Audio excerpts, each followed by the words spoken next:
Bom dia. Vamos falar sobre uma situação muito séria, mas antes eu gostaria de relembrar algumas situações, porque o que eu falo tem que ser algo verdadeiro. E eu vou demonstrar que o que eu falo é verdade. Vamos a alguns exemplos rápidos. Em 2020, eu havia dito categoricamente que o que estava acontecendo era crime em situação da vacina, da Covid.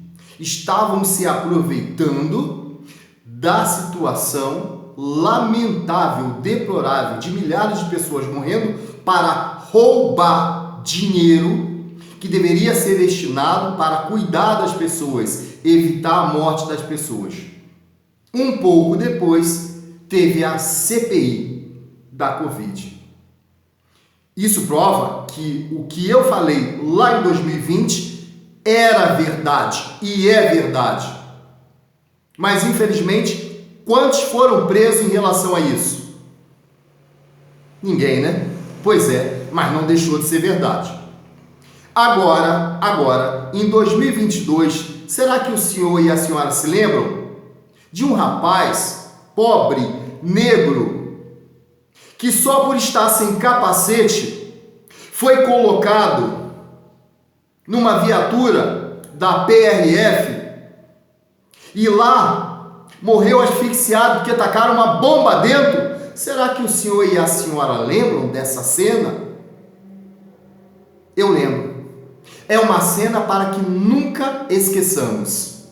E eu falei logo a seguir que não havia sido nenhum tipo de tática ou técnica da PRF, que aquilo ali havia sido um homicídio qualificado. Agora, não poderia ser diferente. O Ministério Público ofereceu denúncia por homicídio qualificado em relação à conduta daqueles 3 policiais. É óbvio que eu entendo que policial exerce uma atividade perigosa e defendo os policiais, mas não posso defender uma conduta daquela. Ou seja, o que eu falo é loucura? O que eu falo é absurdo? O que eu falo é desprovido de um fundamento jurídico? Não. Eu tenho responsabilidade naquilo que eu falo. Eu estudo, eu penso, eu leio para poder falar para os senhores. E o que eu vou falar aqui agora é muito sério. Infelizmente, 1 bilhão de vezes, infelizmente, as pessoas estão se deixando levar por uma situação que não deveria mais existir. Veja, um determinado candidato está falando em reduzir a menoridade penal. Isso é um absurdo. O senhor e a senhora que estão me ouvindo agora, será que o senhor e a senhora, vocês são bilionários? São pessoas que estão acima da lei? São pessoas que não têm filhos, principalmente se for pobre e negro? Será que não? Será que não tem ninguém da sua família? Porque se não tiver, talvez o senhor e a senhora possam achar isso interessante. Mas esse não é o papel do Estado. O papel do Estado é proteger as pessoas e não incriminar pessoas pobres, sejam brancas ou negras, ou sejam aqueles que a sociedade teoricamente diz que são os diferentes. Então, o papel da sociedade é cuidar da criança e do adolescente, não criminalizar a criança e o adolescente. Será que o papel do Estado, desses políticos, não é realmente dar proteção à criança e ao adolescente? Será que o papel do Estado não é oferecer educação, alimento enquanto essa criança está na escola? Será que o papel do Estado não é dar uma escola que tenha luz? Não é dar uma escola que tenha parede de alvenaria? Não é fornecer uma escola que não tenha goteira? Não é fornecer uma escola que tenha cadeira? Mas não. É mais fácil penalizar, mas vai penalizar quem? Vai criminalizar a conduta de quem? É óbvio, do pobre e do preto. Mas será que isso é geral? Não, isso não é geral. Quer ver aqui um exemplo? Eu poderia dar milhares, mas vou ser bem sucinto, mas são exemplos gritantes. Em 2013, foi pego em um helicóptero, e eu vou falar o nome da família aqui porque é a verdade, né? Do então deputado estadual por Minas Gerais, da família Perrella. 450 quilos de cocaína.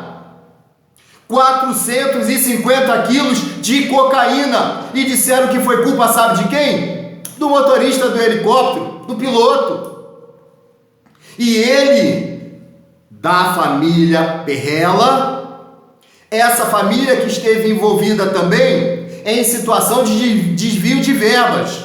E aconteceu o quê? Alguém foi preso? Não. São políticos. Quer ver um outro exemplo? Em 2015, o G1 noticiou o seguinte: a polícia prende jovens de classe média com 300 quilos de maconha. Eu vou repetir. A polícia prende jovens de classe média com 300 quilos de cocaína. Vai lá, G1, março de 2015.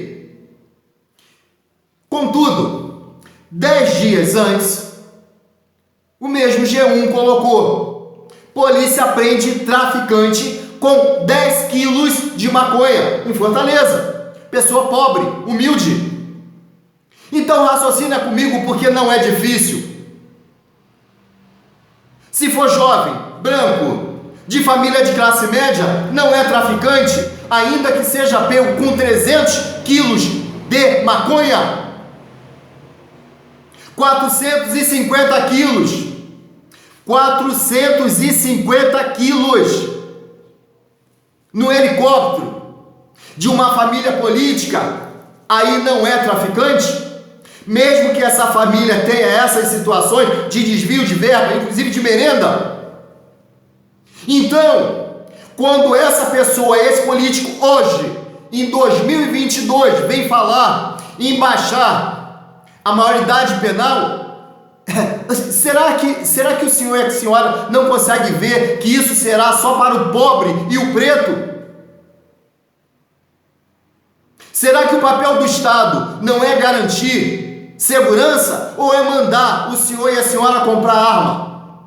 Será que o Estado não tem que garantir uma boa infância ou é criminalizar? Porque não foi favor, o senhor e a senhora não foram para Brasília para pedir que o jovem com 16 anos votasse. Não, isso foi manobra política para ter mais votos, para ter massa de manobra. Se o adulto não consegue, repito, se o adulto não consegue ser bem informado politicamente, quanto mais um jovem de 16 anos, com todo respeito ao jovem. Com todo respeito ao jovem. Então, criminalizar é muito mais fácil do que educar. O Brasil não quer educar. O Brasil não paga um bom salário. O Brasil hoje ainda tem milhares de pessoas em condição análoga a escravo. Por que a gente não melhora primeiro essa sociedade, para depois criminalizar a pessoa com pouca idade? E daqui a pouco vai ser com 14 anos, com 12 anos, com 10 anos? É esse ponto que o Brasil quer chegar? Então eu peço ao senhor e a senhora para não cair nesse tipo de conversa, porque aparentemente parece que está defendendo, não está defendendo, está criminalizando. De novo, eu vou repetir: o pobre, seja branco ou seja preto, e o preto que é a maioria. Eu hoje frequento penitenciárias como advogado e como analista do Tribunal de Justiça, vi muitas audiências. E quem é a maioria que está lá? O pobre e o preto. É isso que a nossa sociedade mais uma vez quer? Eu peço que o senhor e a senhora reflitam sobre isso. Se o senhor e a senhora, o seu filho, o seu neto, seu bisneto, não serão alcançados por isso. Isso é ruim demais, isso é um retrocesso. Porque avançar é educar e não criminalizar. Vai criminalizar quem? Repito, o pobre e o preto. Qual foi a solução para essa apreensão de 450 quilos nesse helicóptero? Qual é a diferença de jovens com 300 quilos de maconha, que não são chamados de traficantes, e aquele pobre que é pego com 10 quilos ou algumas gramas, esse sim é chamado de traficante?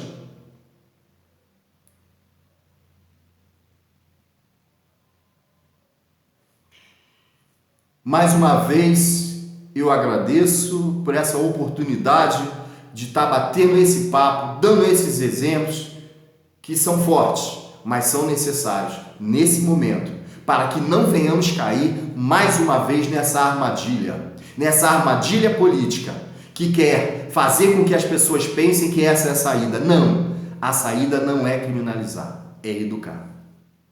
Mais uma vez, muito obrigado, fique com Deus, até a próxima. Tchau, tchau.